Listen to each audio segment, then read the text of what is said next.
Good afternoon. Behind me there's a little rain cloud over the painted desert, and I'm going to stop with this beautiful backdrop to talk about one of my very favorite anime. Porco Rosso.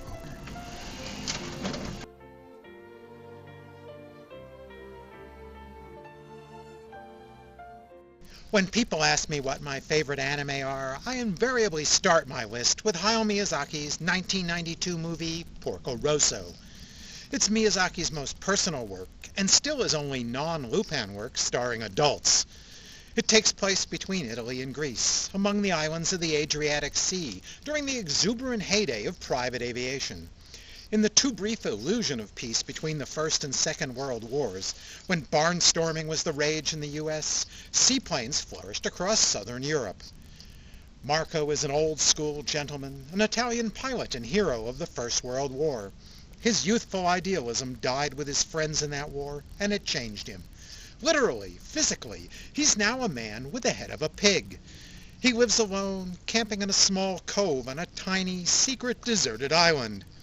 He works as a freelance bounty hunter against air pirates, using his signature red seaplane. Together with his prowess in aerial dogfights, that's earned him the sobriquet Porco Rosso, the Crimson Pig. For their part, the air pirates talk a good fight, but they aren't really to be taken very seriously. They use their seaplanes to raid ships, but they're as likable as Gilbert and Sullivan's Pirates of Penzance, and even less dangerous. Porco seems to outfly them every time, though his code of honor dictates that he never shoots at the pirates themselves, but only at the engines of their plane. It's like the old American westerns, where the good guy will only shoot the gun out of the hands of the bad guy. Porco has kept these pirates so poor they can't even afford to paint their airplane. Despite their differences, every pilot in the Adriatic agrees that they love Gina. She runs the Hotel Adriano, and its bar is the gathering place for one and all. By common agreement, its island and the nearby size and skis are neutral ground where everyone can come in to dine in peace and drink and listen to Gina sing. It's like Rick's place in Casablanca, only classier. Gina is a charming and sophisticated businesswoman and an old childhood friend of Marco. She's been married 3 times to pilots, and each time her husband has died. Her first husband was Berlini, another old childhood friend of both Gina and Marco, who died fighting beside Marco in the war. The pirates, in an act of desperation, decide to hire an American ace in order to deal with Porco Rosso for them. Curtis is a brash and cocky pilot, winner of the Schneider Cup in his plane, and ready to fall in love with any woman who crosses his path. And in the Adriatic, that means Gina. Not that he has a chance.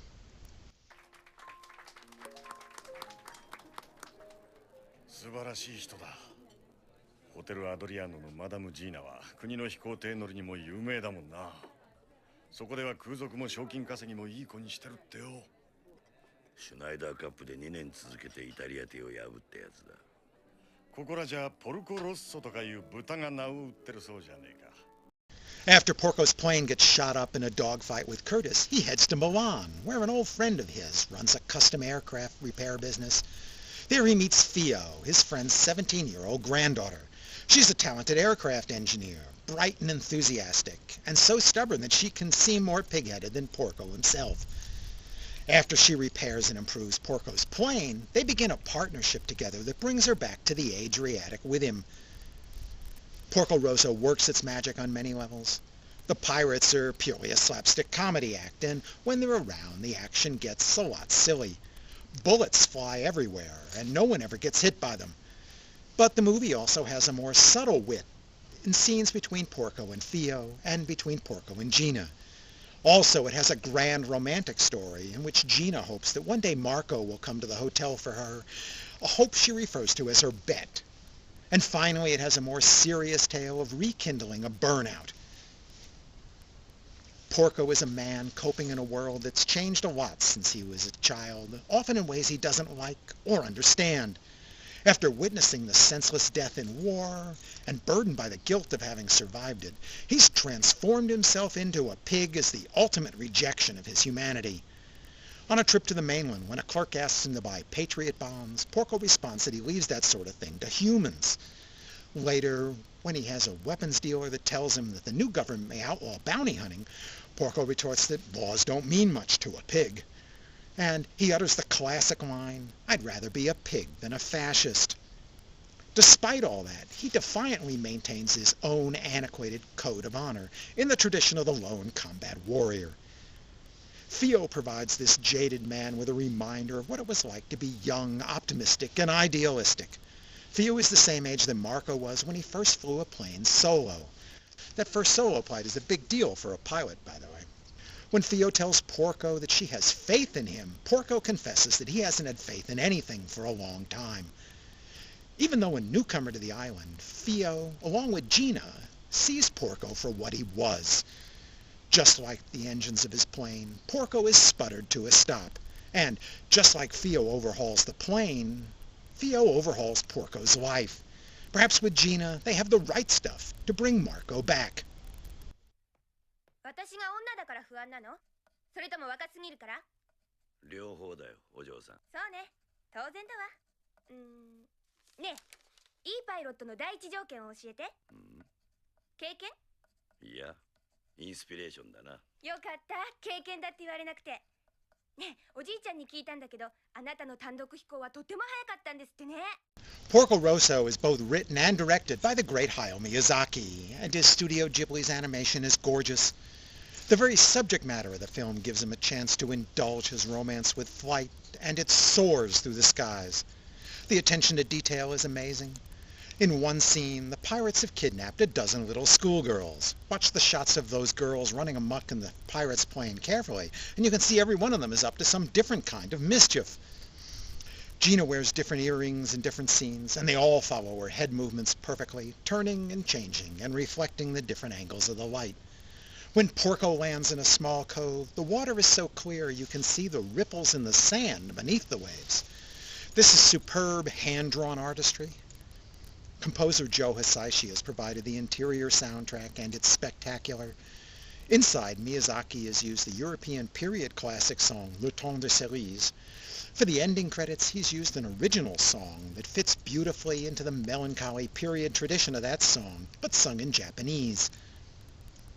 Inside, Joe Hisaishi has written not just a few ditties for the comedic effect, but some inspiring accompaniment to the flying scenes and a sumptuous love theme for Gina and Porco, which accompanies Porco's flyover of the Hotel Adriano when he returns from Milan.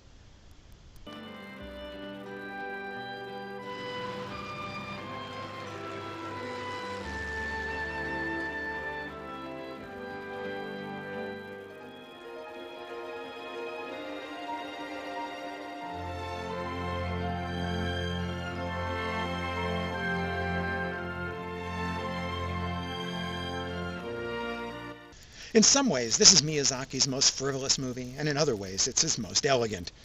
It may seem strange to say this about a cartoon starring a man with the head of a pig, but it's also his most personal and sophisticated. It has a rare depth of character and a subtle ambiguity to it. The way Theo rebuilds Porco's plane is much like the way a director creates an animated film. He draws the storyboards and oversees a huge team making all the little piece parts. In some ways, Porco is an expression of Miyazaki's midlife crisis, and he's followed it with a great second act too, by the way. So, it's no surprise I give Porco Rosso 5 stars. There are 3 outstanding characters here. Theo is excellent as the bundle of youthful enthusiasm and idealism. Gina is splendid as a mature, strong, sophisticated woman, and Porco is absolutely magnificent as a world-weary, middle-aged man plodding through what's left of his life. It remains my favorite anime. Trust me, you'll understand it better when you're older.